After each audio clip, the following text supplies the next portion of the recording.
I come from a group called Alliance of Therapy Dogs. My name is Caitlin Smith, and this is Ruby, and this is my mom, Kathy. And we are a therapy dog team, so we get to go to different facilities, and people just get to pet her and spend time with her. It's scientifically proven that when you pet a dog, it releases stress from both you and the dog. So it's very beneficial, and there are lots of benefits of it. It traces all the way back to the ancient Greeks. They were the first known to do animal-assisted therapy. They would do it with veterans who were recovering from the war, and it would help them take their mind off of things, of traumas in the war.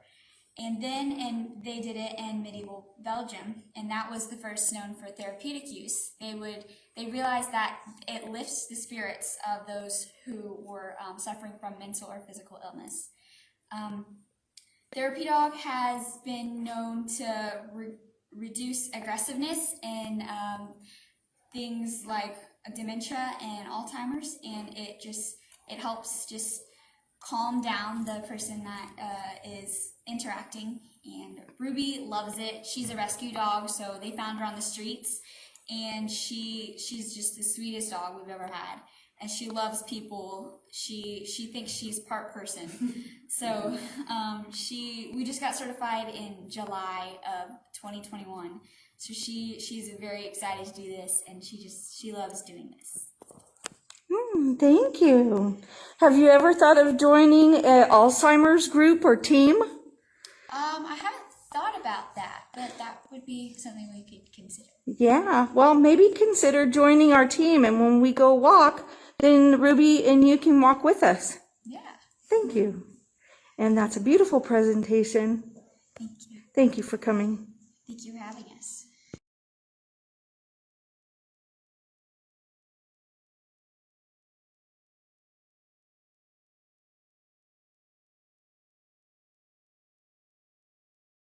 She volunteered to come in and let us meet Ruby. And when I talked to her on the phone, she's very persistent. So I have to tell you about how professional she is at 13 years old. She called me and said, "Are we on? What do I got to do to get here?" "Okay, I'll do that." And then she kept in touch with me for the last couple of months, always checking in on me. Instead of me having to call her, she called me. We emailed. She texted me pictures. I put them on MGTV so you'll know Ruby. So you've probably seen her on MGTV. Did you see Ruby on MGTV? Anybody see Ruby?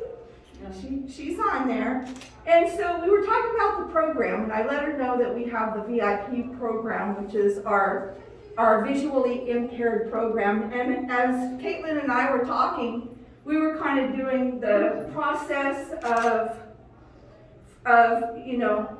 brainstorming. And so we come up with the idea that she put together a program that not only do you get to pet the dog, but she's going to tell you more about the program. So she's going to do a presentation that she put together. So if you have any questions with me, I'm going to open up the door here for Caitlin to start her presentation. Okay, so we're work with a program called the Alliance of Therapy Dogs, and they put together a bunch of different teams like us, and they work together to get to go to different facilities like this in different schools and hospitals, and so where they can just share about their dogs and what pet therapy is. There's a long history of pet therapy. It goes all the way back to the ancient Greeks. They were the first known to use animals to encourage those who were severely ill. They specifically used horses. In the 1600s, physicians were said to have used horses to improve the physical and mental health of their patients. And then later on, in the 1940s, the American Red Cross used farm animals to help veterans who were suffering with injury or illness. It helped put their mind on something else than the war or the traumas that they were experiencing. Pets were first used for therapy in medieval Belgium. In this society, human and animals were covered together, which was different from what we do now. They were used for therapy for humans. In the 1800s, Florence Nightingale observed that small pets reduced anxiety and stress in adult and youth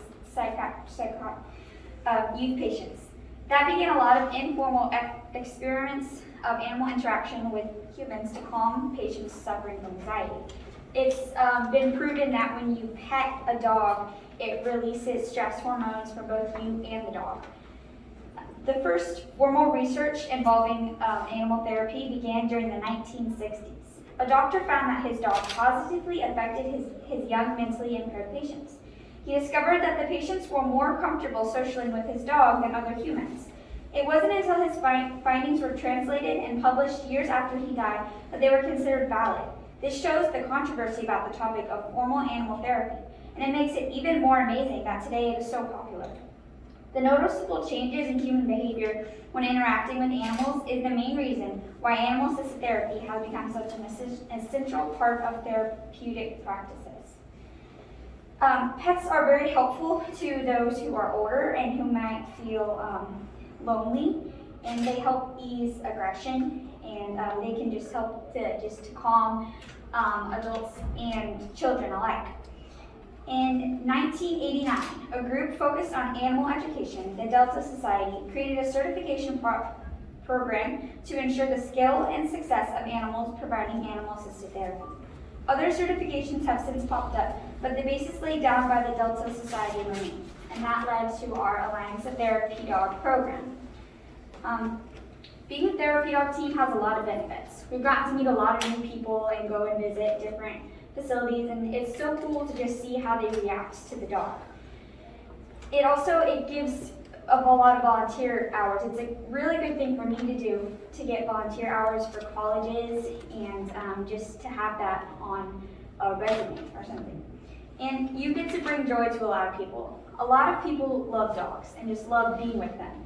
And she's brought so much joy to me, so I wanted to be part of something that brought joy to other people through her. When I wanted to become a therapy dog team for a long time. When I was 7 years old, I was about 7, and the idea first crossed my mind. I wasn't quite sure how to do it, but I decided I wanted to. After a while, I kind of set it aside, and then whenever we moved here, I found the folder that I had the stuff for the therapy dog in it. And then I did more research on it, and then over COVID, I had a chance to actually fill out the paperwork and get it done. And after the process, which wasn't as long as I thought it would be, we were able to become a therapy dog team. Because I was a junior handler, I had to have my mom do it with me, and she was very eager to jump on and help. And since then, we've been able to go to preschool a couple times, we went to another school, and we're here, and we hope to be able to go to many other places like this and here again. And we're just so excited that we get to be a part of something like this. Oh, yes. So as my mom has already said a little bit, she's a rescue dog. So they found her on the streets. They're pretty sure that she was abandoned, left there. So it's really incredible that she's come to trust people as much as she does.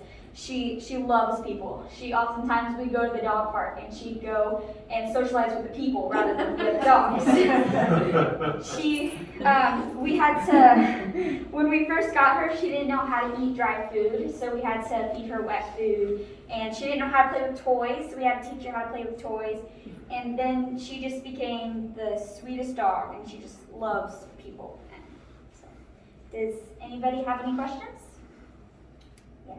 How old is your kitty? She is 7 years old. 7 years old. Thank you. How long were you in training to do this? In training? I started training her like basic commands whenever we got her, so I didn't really specifically train to be a therapy dog team because she was just so mellow, so it was just, we could just go like right into the test. Oh, you had to take a test. Oh, we had to take You a want to tell them about that? Sure. They Well, I think she feels like she's ready to perform. Yes. So let me out. She just had to do some basic, like, she can, Ruby, sit. Ruby. Oh, girl. She just had to show that she can be friendly, which she can do that easily, and socialize with people well. And then they said whether we passed or failed the test, and we passed. So then we got to be certified. So, any further questions? Can we pet her? Yes. Hey, before we get, because that'd be great, because I want to pet her too. Thank you, by the way, so much. I'm the general manager here at Common. I think this is I would love to have a dog in this community. Yeah. It concerns me because if someone trips and stuff like that, you have to have the right temperament of dog. Do they have dogs like this that we can adopt? Yes, you could adopt from a, I recommend adopting from rescues. They're really good. They have foster families that you can adopt from, and it really depends on the dog. You know, they might always not be as sweet as this, but if you find the right one, then yeah. So the reason why I'm saying as a general manager, how would I say, okay, you know what, you did a great job. You find me a dog because you've been working this, you've been doing it since 7. And you know, this is, you know, really my hats off to you. You've done a great job with your presentation. You put a lot of time and effort in this. This is your gig, and I really compliment you to give back to others. And I guess I challenge you to help us with that process, because there's two things. I'd love to actually do this. I think Pat and it's absolutely agree with you 100%. And we're taking this program, believe it or not, we're going to be taking this program to CALA, which is the biggest association in California, because we believe that all communities across the country should have these type of programs for people that have visual impairments and hearing impairments, stuff like that, to help them, because how do they get this unless you bring it in? So how do we bring that to the next stage? Because I'd love to actually implement stuff like this in this community and get a dog for our residents, because when you leave, the dog leaves. So how do we learn this so Joe can come down to my office, and not only the residents, I gotta be honest with you, I'd love to have a dog. I get a lot of stresses every now and then, and I know a lot of staff would too. Or you two's like, God, I've had a bad day. My son didn't come up and show me today. Something we want, I want to go pet the dog. I want to pet Rufus? Ruby. Ruby. So maybe Ruby's a dog, but you probably are attached to Ruby. How can you help us with that? And I really want to take it to that next level, but thank you so much. I really think this is very important for us and part of this journey that I absolutely agree with 100%. So, enough out of me. That's kind of where I'd like to take this. My dog thought he was a person. So you're gonna be our lookout point. How we get that done, okay? And Mom. She's part schnauzer and part Poodle. Yes, so she's a I like that about him. yes, she's a schnoodle. So she's a schnauzer poodle, which means she doesn't shed, which is great. So she's hypoallergenic, and the schnauzer gives her this little beard here. So she's very. It's an interesting dog breed. So.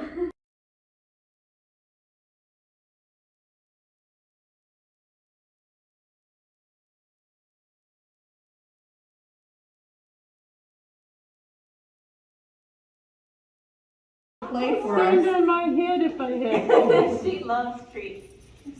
Yeah, don't we all? Oh, there you go. There you go, there you We go. only got out John to play live.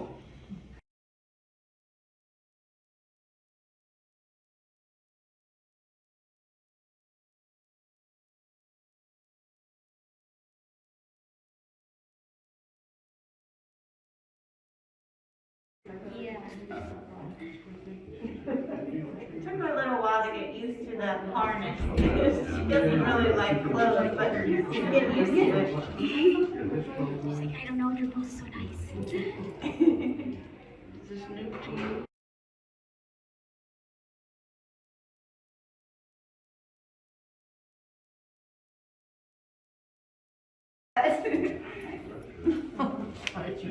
You're welcome. Ruby. She just had a bath this morning, so she's all soft. Curly. I'm doing great, thank you. She likes likes to be petted. Do you want to pet her too? Yeah, well, she barks if she's at home and she's looking outside and she sees dogs. Okay? Here's a